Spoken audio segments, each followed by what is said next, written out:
Past perfect tense में कौन सी लगती है, क्या लगती है? टू हैव का कौन सा फॉर्म? हैड लगता है। जैसे टू हैव एक वर्ब है, वर्ब कितने प्रकार की है? 3 प्रकार की होती है।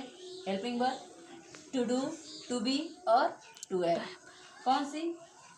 हेल्पिंग वर्ब की फॉर्म कितनी होती है? 3। हेल्पिंग वर्ब की फॉर्म 3 है। पहला टू डू, पहला कौन सा है? To do. दूसरा कौन सा है?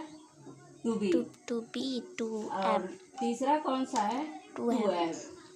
कौन सा है? To have. अब देखिए, अगर इसमें पहचान में आना होता है तो डू या डज होता है, डू ऑब्लिक डज होता है। इससे हम इंग्लिश पहचान करते हैं कि यह कौन सा टेंस है, यानी प्रेजेंट में जब रहेगा तो डू डज का प्रयोग होगा। ये बात हो गई। और टू बी फॉर्म में क्या आता है? टू बी फॉर्म में इज, एम, आर, वाज, वर। क्या क्या आता है? इज, एम, आर, वाज और कौन सा? वर। हम इनसे पहचान करते हैं कि यह टेंस किस टेंस का वाक्य है। ये बात क्लियर हुई? हाँ। अगर देखिए स्टार्टिंग के 3 हो तो कौन सा होगा टेंस? कौन सा होगा? प्रेजेंट का होगा, ठीक है। लेकिन अंत के दोनों भाग का हो तो कौन सा टेंस होगा? प्रेजेंट पास्ट का होगा। बात हो गई? यहाँ तक बात हो गई। अब देखिए टू हैव वर्ब आ गया। टू हैव वर्ब क्या कहता है? इसके 3 ही रूप हैं। कौन कौन से हैं? 3। हैज, ऑब्लिक हैव, और कौन सा? हैड। कौन कौन सा? हैज, हैव और हैड, ठीक है। हैड। अब देखिए, आप पहचान कर लिए ये प्रेजेंट इंडेफिनिट का है। डू डज लगा है तो वाक्य किसका है? प्रेजेंट इंडेफिनिट का है। इज, एम, आर लगा है तो प्रेजेंट कंटिन्यूअस का है। यहाँ तक बात हो गई क्लियर? वाज वर लगा है तो पास्ट कंटिन्यूअस का है, ठीक है। यही पहचान है, इंग्लिश पहचान। फिर इसके बाद टू हैव, ये सारे प्रेजेंट के हो गए, ये पास्ट के हो गए। अब बाकी आपको किस में पढ़ना है? परफेक्ट में पढ़ना है। तो परफेक्ट में आप देख लेंगे कि प्रेजेंट परफेक्ट की बात रहेगी तो कौन सा टेंस होगा? यानी हैज ऑब्लिक हैव आएगा। लेकिन हमें क्या पढ़ना है? हम क्या पढ़ रहे हैं? हम पढ़ रहे हैं past perfect tense. Past perfect tense, तो उसके लिए हेल्पिंग वर्ब क्या लगेगी? हैड लगेगी। तो इसकी पहचान क्या हो सकती है? हमें इंग्लिश में अगर वाक्य को पहचानना है तो उसमें हम कैसे जानेंगे? पहला पॉइंट तो इसमें हेल्पिंग वर्ब क्या आएगी? हैड आएगी। पहली बात तो हेल्पिंग वर्ब क्या आएगी? हैड आएगी। और दूसरी पहचान ये हो सकती है कि इसके साथ जो मेन वर्ब आएगी यानी मुख्य क्रिया आएगी, उसका कौन सा फॉर्म आएगा? थर्ड फॉर्म आएगा। बात क्लियर हो गई? इंग्लिश पहचान बात क्लियर हो गई कि हम किस रूप में पहचानेंगे। अगर इंग्लिश में सेंटेंस दिया है तो वह कौन सा किस टेंस का सेंटेंस है, तो उसमें हम क्या ढूंढेंगे? सबसे पहले हैड ढूंढेंगे, और हैड ढूंढने के बाद फिर मेन वर्ब का थर्ड फॉर्म देखेंगे कि इसका कौन सा थर्ड फॉर्म या पास्ट पार्टिसिपल फॉर्म लगा है कि नहीं लगा है। बात क्लियर हो गई? थर्ड फॉर्म को ही पास्ट पार्टिसिपल फॉर्म भी कहते हैं। बात क्लियर? आगे आ जाइए। इंग्लिश पहचान के बाद हिंदी पहचान। कौन सी पहचान? हिंदी पहचान। हिंदी पहचान। हिंदी पहचान क्या कहती है? हिंदी पहचान ये कहती है कि वह वाक्य या ऐसा वाक्य जिसके मुख्य क्रिया के अंत में क्या हो?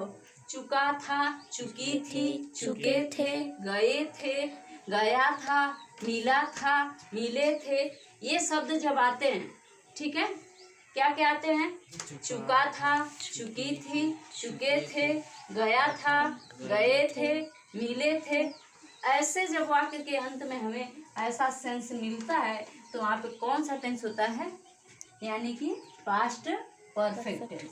तो हम समझ लेते हैं कि यह वाक्य क्या है? Past perfect tense. तो लिखना चाहें तो आप हिंदी पहचान में भी लिख सकते हैं, ऐसे वाक्य जिसके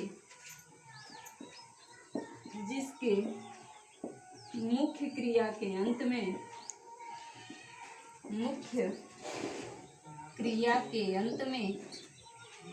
मुख्य क्रिया के अंत में क्या है? क्या है? चुका था, चुके थे, चुकी थी, चुका था, चुकी थी, चुकी थी, चुके थे, चुकी थी, चुके थे, चुके थे, गए थे, गए थे, गया था, गया था, मिला था,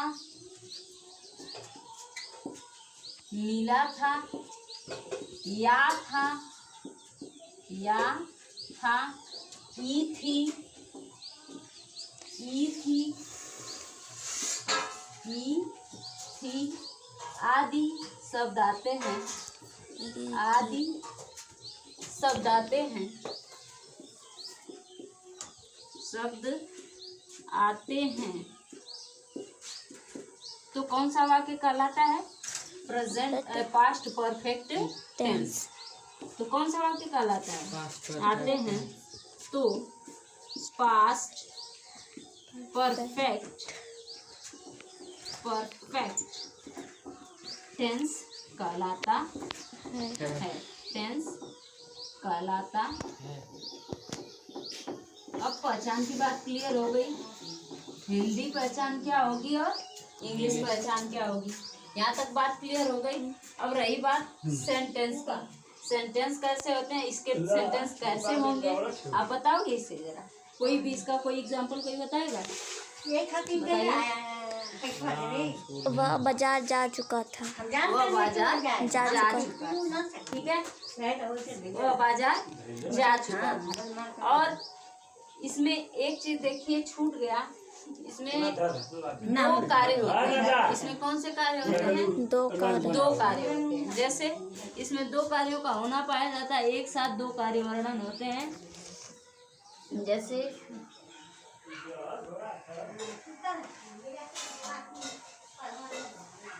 इसमें दो कार्य एक साथ होते हैं। जैसे कहा जाता है रोगी के आने से, सॉरी, डॉक्टर के आने से पहले, डॉक्टर के आने से पहले रोगी मर चुका था। एक एग्जाम्पल है, डॉक्टर के आने से पहले। ये तो पहचान इतनी हो गई। और दूसरी पहचान उसमें ये होगी, इसमें दो कार्य पाया जाएगा, इसमें दो वाक्य मिलेगा। क्या? इसमें कितने वाक्य मिलेंगे? ऐसे वाक्यों में दो वाक्य मिलते हैं। ठीक, जैसे एग्जाम्पल है डॉक्टर के आने से पहले रोगी मर चुका था। तो इसमें काम दो हो रहा है, एक रोगी के मरने का कार्य हो रहा है और दूसरा कार्य कौन सा हो रहा है? डॉक्टर के आने का। बात समझ में आई? तो इस वाक्य में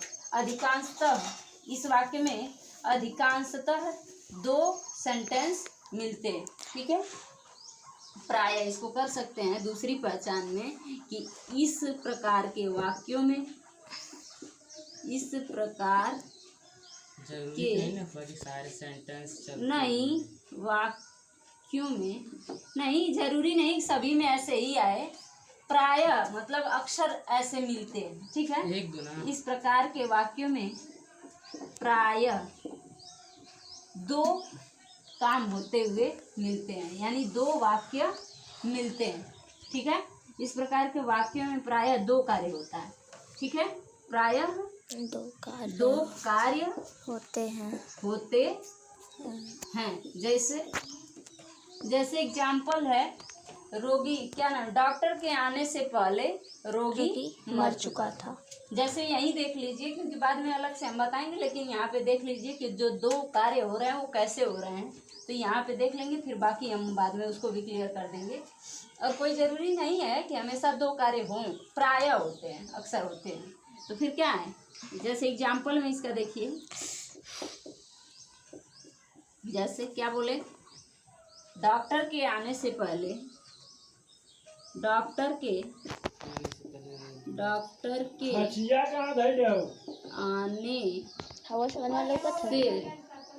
पहले कौन मर चुका था? रोगी। कौन मर चुका था? रोगी रोगी मर चुका था। मर चुका चुका था। अब देखिए, मैं बताई पहचान में कि इसके अंत में चुका था, चुकी थी, चुके थे वाक्य आएंगे। ये बात क्लियर हो गई कि यह किस टेंस का सेंटेंस है, पास्ट परफेक्ट का। ये बात क्लियर हो गई। और दूसरी बात, इसमें जो मैं बताई कि प्रायः दो वाक्य, दो कार्य होते हैं, तो इसमें यहाँ से यहाँ तक डॉक्टर के आने से पहले एक कार्य हो रहा है डॉक्टर के आने का, एक कार्य क्या हो रहा है, डॉक्टर के आने का, और दूसरा कार्य क्या हो रहा है, रोगी के मरने का। दो कार्य एक साथ संपन्न हो रहा है। अब देखिए, अब इसको ट्रांसलेट हम कैसे करेंगे। एक कार्य हो रहा है डॉक्टर के आने का और दूसरा कार्य हो रहा है रोगी के मरने का। अब कौन कार्य पहले होगा और कौन कार्य बाद में होगा, इसको समझेंगे। ठीक है, इसका स्ट्रक्चर देखेंगे, फिर इसके बाद इसके सॉल्विंग की प्रोसेस देखेंगे, फिर हल करेंगे। बात समझ में आई? इन दोनों को जोड़ने के लिए क्या लगेगा बीच में? दोनों को जोड़ने के लिए क्या लगेगा, बीच में इसे भी बताएंगे। देखिए, एक मिनट, जब ऐसे सेंटेंस आ जाए तो हम क्या करेंगे, जो डॉक्टर के आने की बात हो रही है ना और रोगी के मरने की, दो बातें तो हो रही है, लेकिन इसको हम ट्रांसलेट कैसे करेंगे, इस चीज को बताइए। जो रोगी मर रहा है, ठीक है, वो कार्य रोगी मर चुका था, रोगी मर चुका था। तो यह कह रहा है कि रोगी के मरने का कार्य कौन सा टेंस है, पास्ट परफेक्ट टेंस है। रोगी के मरने का कार्य पास्ट परफेक्ट में हो रहा है, लेकिन इसके बाद डॉक्टर आ रहा है, तो अर्थात डॉक्टर पास्ट में आ रहा है। इसको दो रूप में बनाएंगे, इसका पास्ट परफेक्ट में बनाएंगे, रोगी के मरने का जो ट्रांसलेशन हम करेंगे वो पास्ट परफेक्ट टेंस में बनाएंगे, और जो डॉक्टर आने का कार्य है इसको हम सिंपल पास्ट में बनाएंगे या पास्ट इंडेफिनिट में बनाएंगे। बात क्लियर हो गई? किसी को कोई दिक्कत? इसका स्ट्रक्चर अभी हम आप लोगों को लिखवा देते हैं, क्या क्या लगेगा, स्ट्रक्चर देख लीजिएगा। फिर इसके बाद जोड़ने का कार्य, कुछ जो कनेक्टिव वर्ड नहीं लगेगा इसमें, बस केवल हम वाक्य इसको पहले ही कर लेंगे, जो काम बाद में समाप्त है, जो मरने का कार्य हो रहा है, जो सेंटेंस बाद में आया है उसको पहले करेंगे, और जो सेंटेंस पहले आया है इसको हम क्या करेंगे, बाद में करेंगे। ये बात क्लियर हो गई कि जो वाक्य देखने से लग रहा है कि ये